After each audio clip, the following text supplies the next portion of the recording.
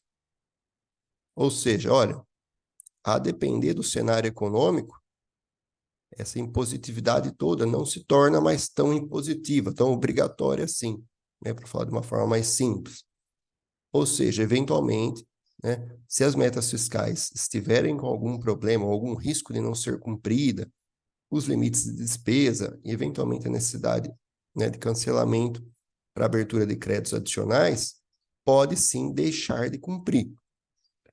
Além disso, não se aplica nos casos de impedimentos de ordem técnica, devidamente justificados. Isto é, se houver um problema de ordem técnica, determinado gasto, embora inserido num orçamento impositivo, ele não precisa ser cumprido, ok? E, por fim, ele se aplica, né, a impositividade se aplica exclusivamente às despesas primárias discricionárias. Isso aqui é até meio óbvio, digamos assim, porque nós temos as obrigatórias, que são aquelas previstas tanto na Constituição quanto na própria legislação, né? Aqueles gastos mínimos em educação e saúde, por exemplo, certo? As próprias emendas individuais impositivas, e já tem essa cogência, essa obrigatoriedade. Portanto, não precisaria estar escrito isso aqui, mas certo? Faz parte da tradição do legislador brasileiro ser tanto quanto repetitivo, né? Mas tudo bem, só para deixar mais claro ainda, ok? E aqui estão os argumentos do orçamento impositivo, né? Primeiro, na verdade, são argumentos muito mais críticos ao orçamento autorizativo e, consequentemente, positivos ao orçamento impositivo. Favoráveis ao orçamento impositivo. Primeiro, o orçamento autorizativo estimula uma relação pouco republicana entre os poderes da República, a chamada barganha política. Isso é fato, né? Isso aí faz parte da tradição brasileira em relação às discussões, enfim, as trocas entre executivo e legislativo. Isso aí decorre da chamada de uma dificuldade mesmo que o executivo tem para formar a maioria no Congresso, né? Isso em todos os âmbitos, desde do município até o governo federal. Ele precisa construir uma base ali, com uma margem de segurança. Consequentemente, o que ele faz? Além de ceder cargos, ele permite dar emendas, né? São valores do orçamento para os legisladores que votarem de acordo com o interesse do executivo. Por isso que é a chamada barganha política. Se o orçamento é autorizativo, isso significa que ele vai gastar conforme ele quiser. Portanto, ele vai autorizar, ele vai conceder emendas para aquele que votar a seu favor, certo? Desse modo, ele consegue assegurar os seus interesses. Mas, de fato, né, a rigor, é uma relação pouco republicana, para dizer o mínimo, né? Para dizer bem o mínimo mesmo. Se a gente for ver, né, a questão é muito mais embaixo. De qualquer modo, de fato, isso aí traz certos problemas, e aí de outras ordens também, né? Chegando até crimes, corrupção, enfim, né? Crimes contra a administração pública. Então, por outro lado, se o orçamento fosse impositivo, não haveria necessidade dessa troca, dessa relação estimular essa relação pouco republicana. O argumento 2, orçamento autorizativo, apequena a participação do Poder Legislativo no planejamento e na consecução de políticas públicas estruturais. Por quê? Porque, como decorrência desse aqui, né, o Poder Legislativo fica buscando, muitas vezes, apenas as emendas.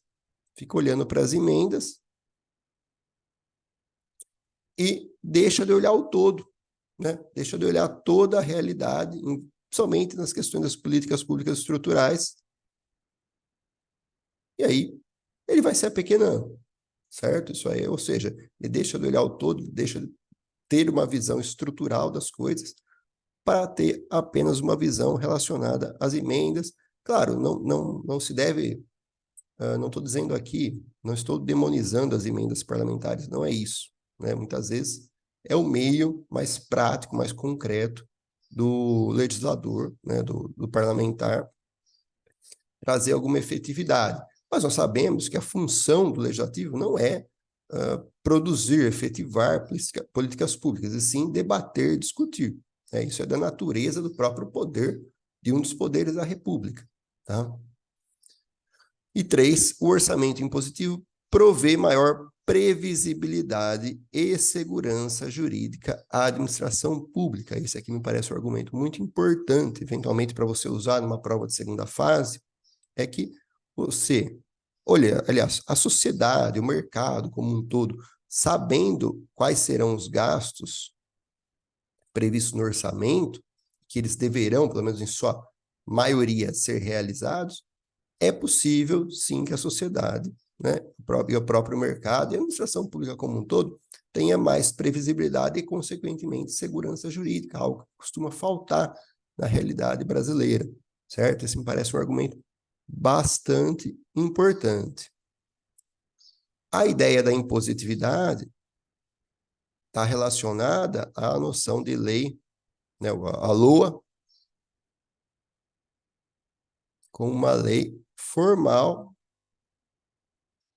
e material. Ou seja, ela tem forma e conteúdo de lei. Consequentemente, ela é cogente. Ou seja, ela deve ser observada. Né? Então, o professor José Maurício Conte, em um artigo, ele fala, olha, qual é o sentido da LOA? A LOA é uma lei, portanto, ela tem que ser observada. Isto é, ele defende a impositividade do orçamento. Tudo bem?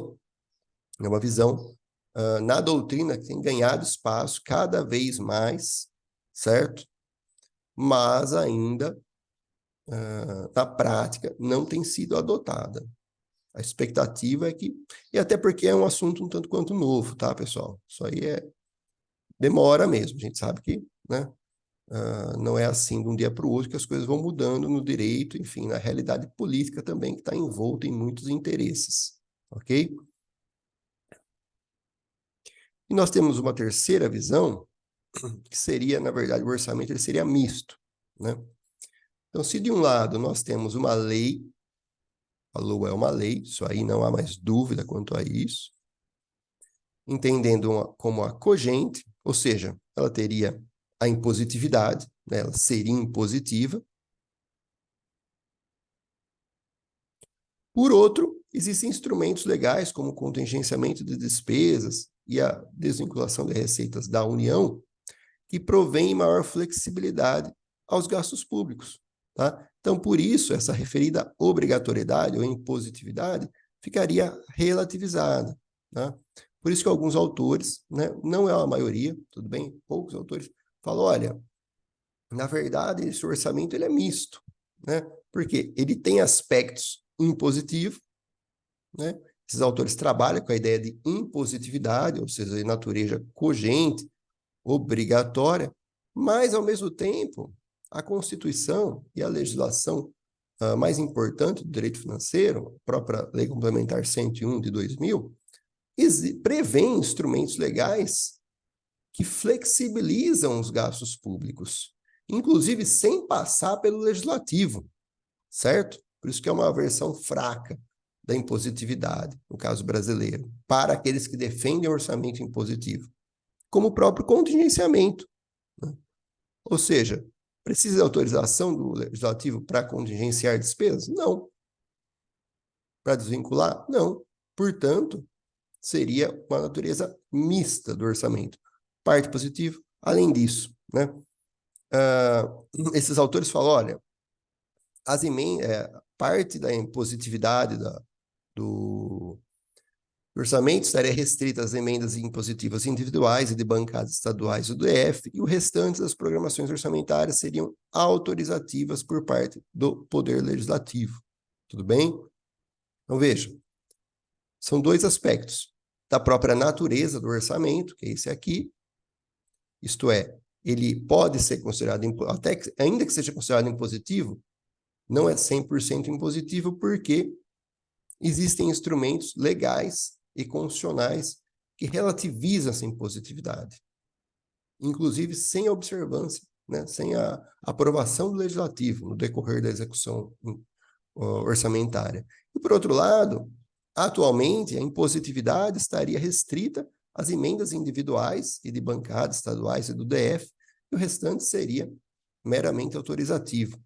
Tudo bem? Então, essa é a visão do orçamento misto. Para fechar a aula, pessoal, uma questão. Um detalhe bastante importante. Não é comum encontrar questões de múltipla escolha desse tema, porque é uma discussão, ainda está em discussão no âmbito doutrinário, não encontrei nada na jurisprudência, tá? Essa questão ainda não chegou, ao meu ver, mas eu achei uma aqui em 2019. Vamos lá. A emenda constitucional número 86 de 2015, que torna obrigatória a execução de emendas individuais ao projeto de lei orçamentária no limite de 1,2%, na verdade, atualmente é de 2%, ok? Espera aí, só ajeitar aqui. Isso. Da receita corrente líquida prevista no projeto encaminhado ao Executivo, sendo que a metade desse percentual será destinada a ações e serviços públicos de saúde, veio a consagrar, ainda que parcialmente, olha aqui a visão defendida, aquilo que em sede doutrinária convenciona se denominar orçamento facultativo? Não. Discricionário? Também não.